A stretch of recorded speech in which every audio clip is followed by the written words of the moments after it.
Send in the red shirts.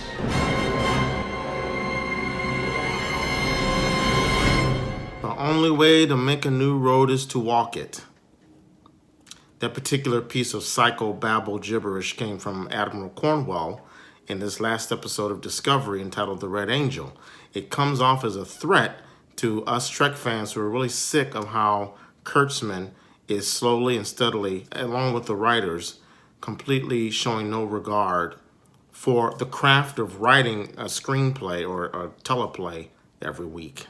Admiral Cornwell gives this advice to Hugh Culber, Dr. Culber, in the midst of the team, the Discovery team, trying to capture the Red Angel or come up with a plan to capture the Red Angel.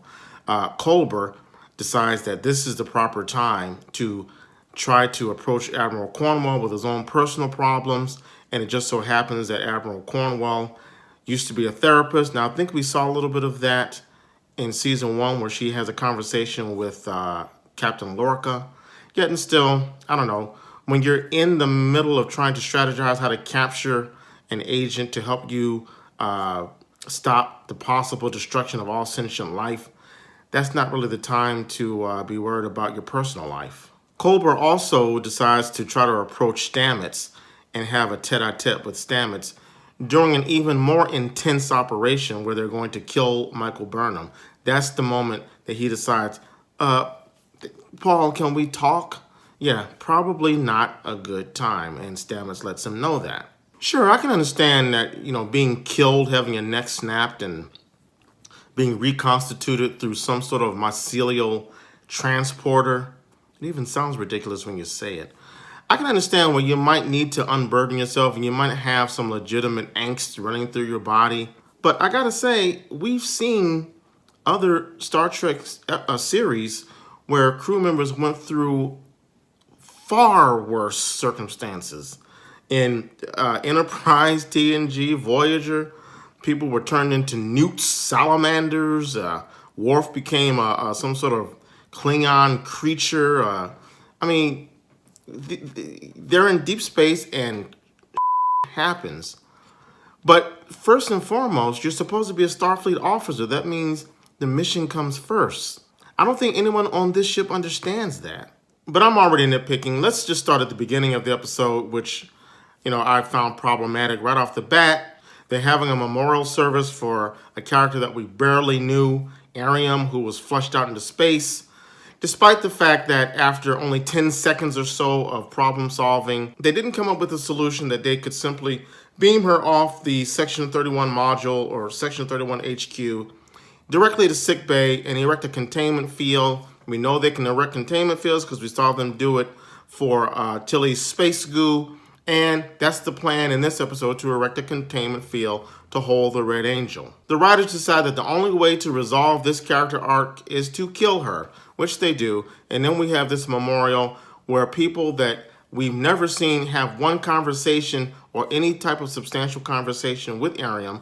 They're crying, they're delivering these heartfelt soliloquies, and it all rings hollow because we, the audience, we have to identify with the crew. We have to see things through the crew's eyes to, be present in the experiences that they're going through so that we can identify with something.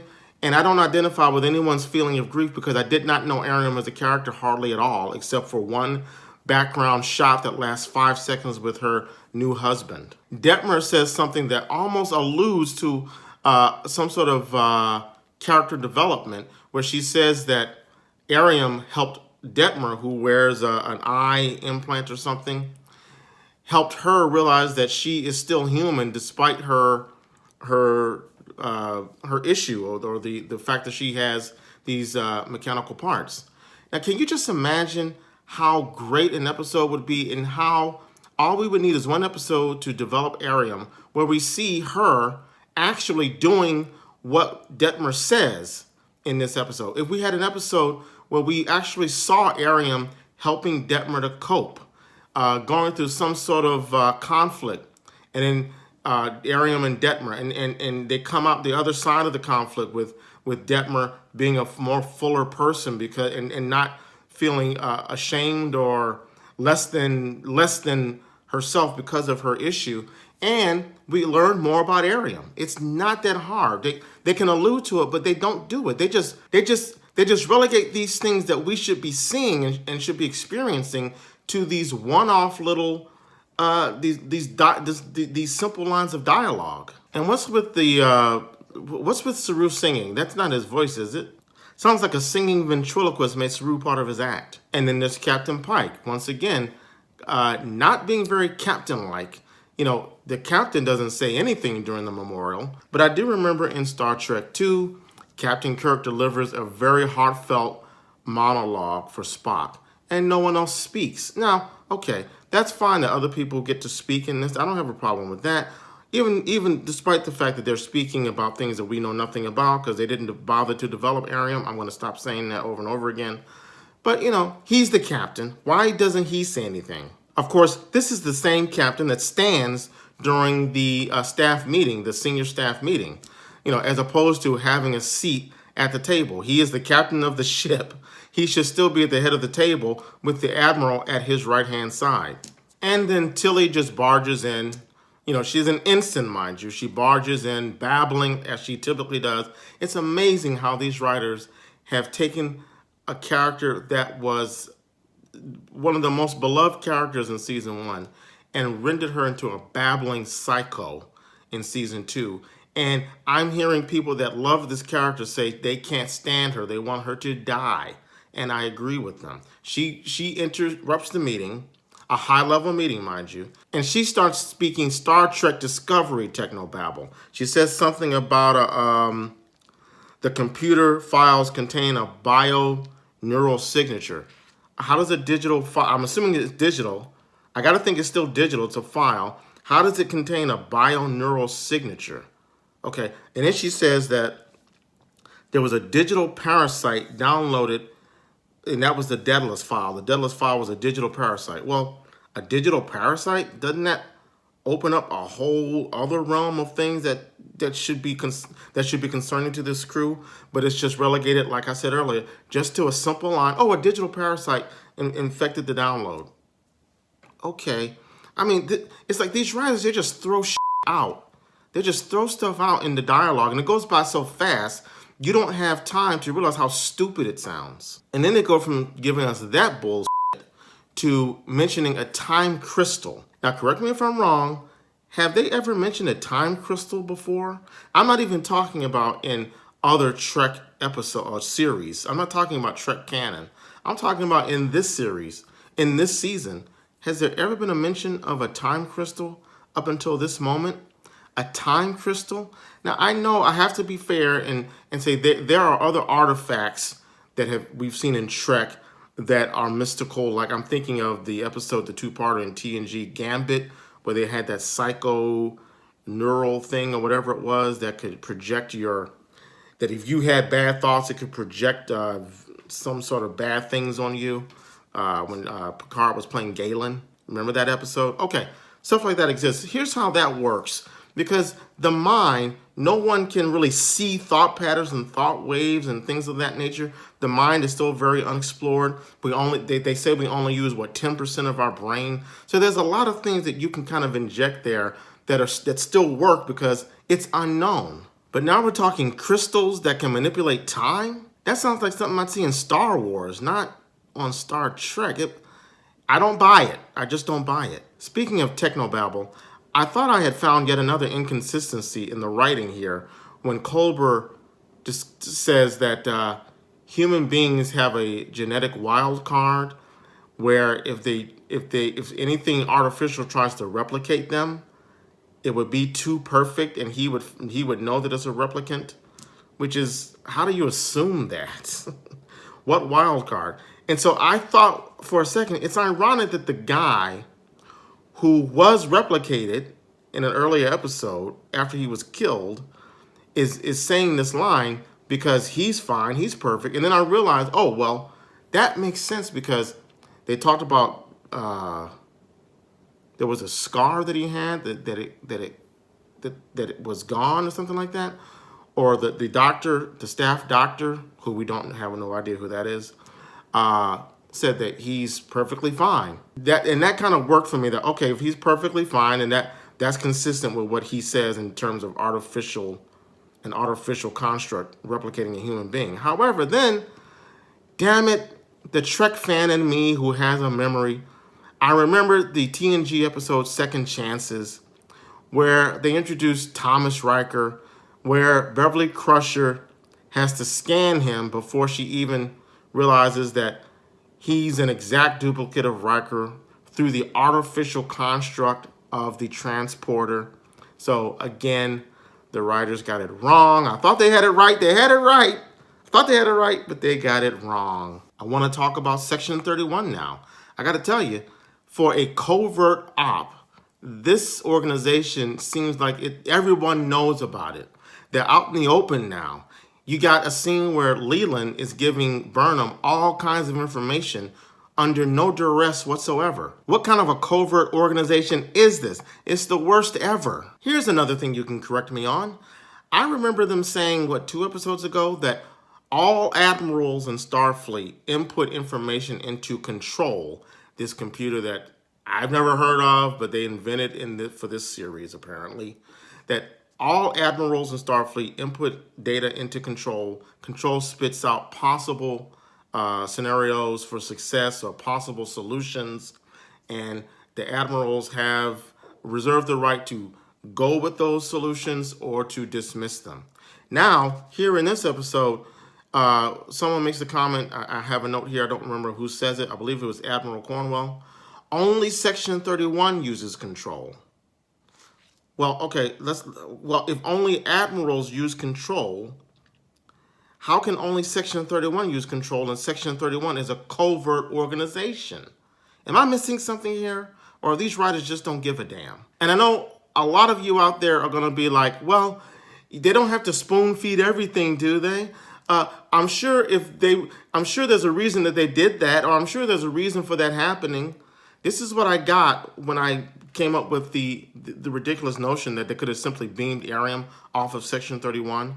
Well, I'm sure they would have tried that. It must not have been able to work. And I'm like, well, then they should let us know why it doesn't work. Otherwise, it doesn't make sense. Oh, well, they don't have to explain everything. You guys, I'm not going to try to convince you.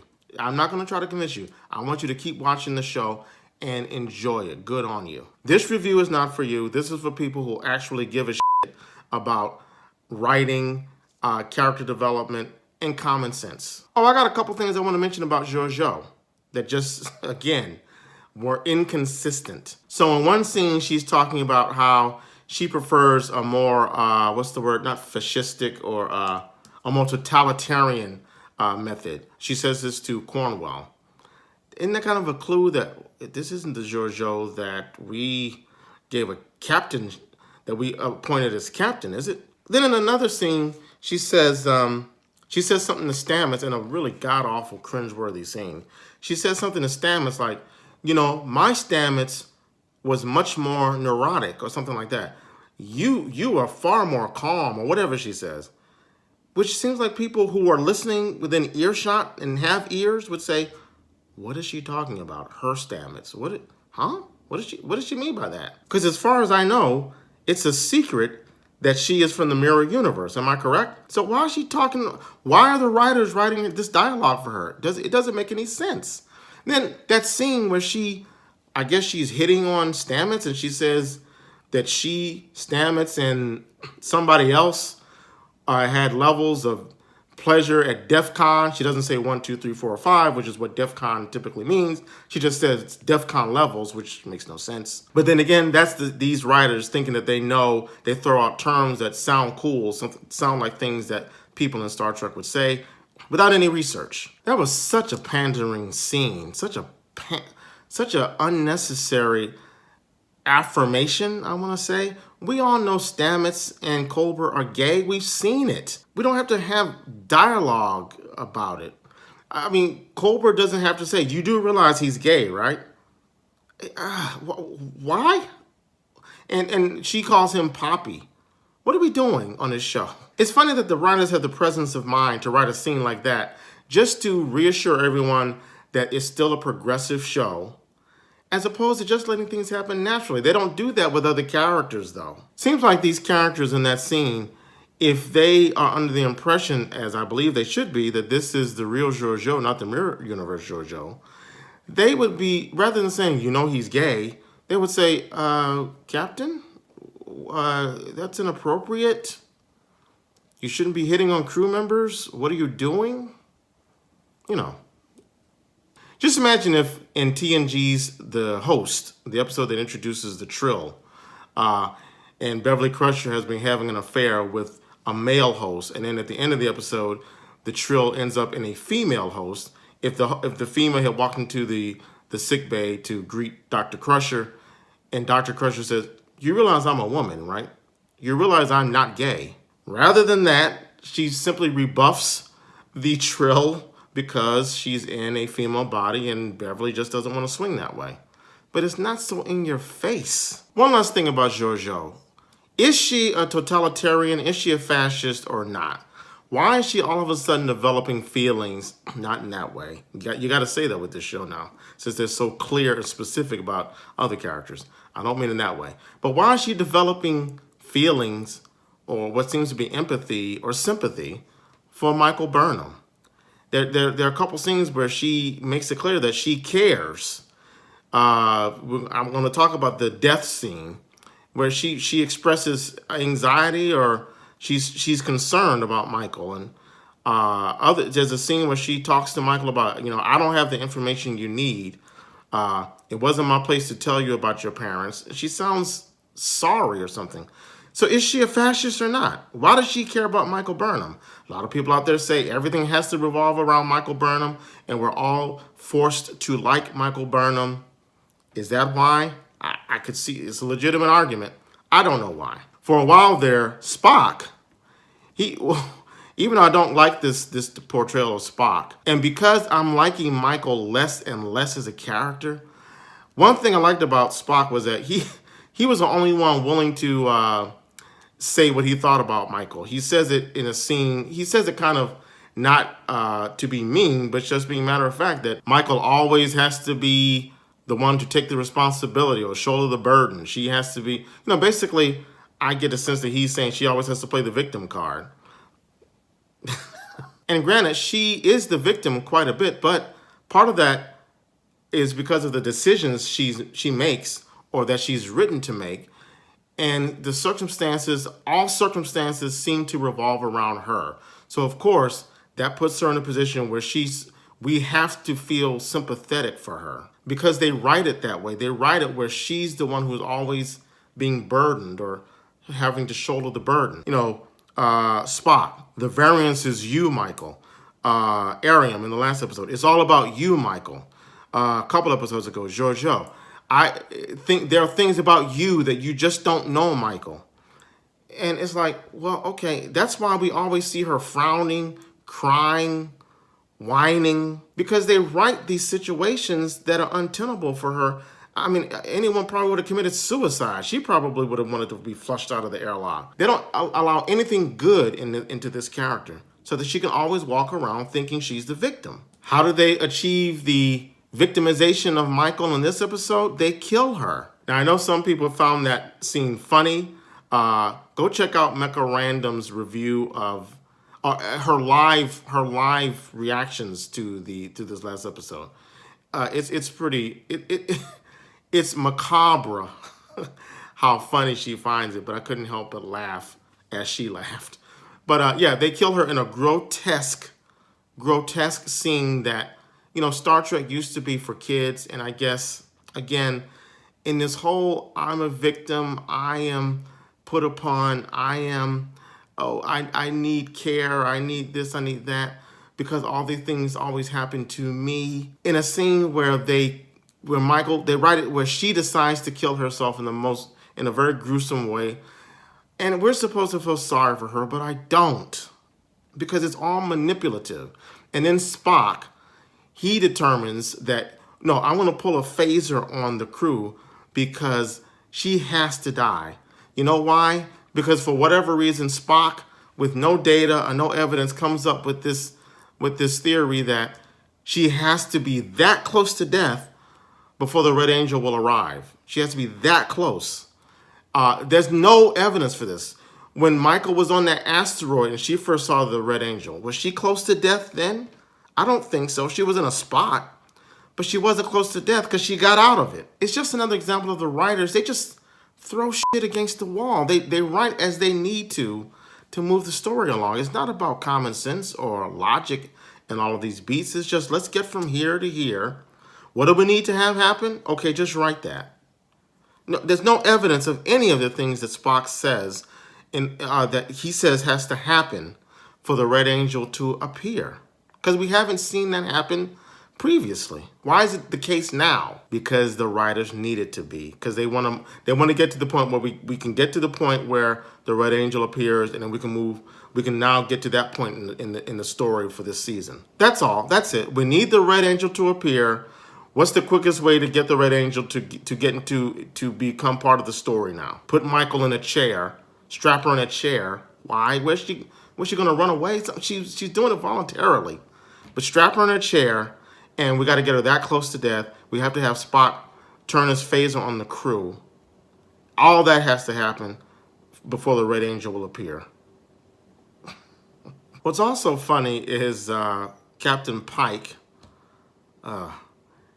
When they come up with, when Spock and Michael approach him with the idea that she needs to be close to death or killed, frankly, he's like, "Oh, what are you suggesting? No way. That goes against all of the things I've learned as a Starfleet officer." So basically he's saying it goes against his principles as a Starfleet officer to kill Michael Burnham. But Ariam, last week, after 10 seconds of brainstorming, yeah, flush her out of the airlock. He tells her to flush Ariam out of the airlock. So it wasn't a problem then. And I'll say it till the cows come home. When you could have transported her into a containment field on Discovery. What do they do? I know all of the shows have been produced right now thus far. They've all been produced. But what were they doing through that year and a half that they made us wait before season 2 premiered? What were they writing scripts and getting high and forgetting what they wrote the week before? And as you know now, they reveal that it's not actually Michael Burnham who is the Red Angel. It's her mom, played by the actress whose name I don't remember, but I believe she played on The Wire. And I liked her on The Wire. I just saw a few episodes of The Wire, but I thought she was great. And I am interested to see this actress in this role. However, I'm willing to bet that even then it's not going to be her mom. It's going to be one of these things, and they would do this in Trek. They do this all the time, where it's some sort of entity who felt they needed to take the form of something that the person they're appearing to could relate to. I bet you it's going to be something like that, because in the previews for next episode, next week, we see Michael saying something like, Discovery, blow this place to smithereens. She says something like that. She doesn't say smithereens, but she's like, blow this place up.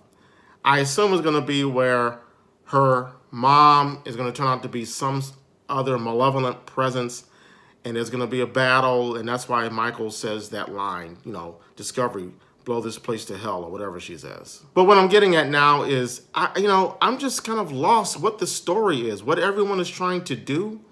I've got here, I've lost track of what the motivation of the Red Angel is. I've kind of lost track because people are talking so fast, and they introduce these stupid things like digital bioneural signatures and digital parasites being downloaded, and this AI. Now the AI is coming through the wormholes when the Red Angel creates them, and we get this theory that is new to me from watching Trek for I don't know how long, where wormholes are inherently unstable. I didn't know that was true. Someone better warn the DS9 prophets that the home that they have is unstable, since wormholes are inherently unstable.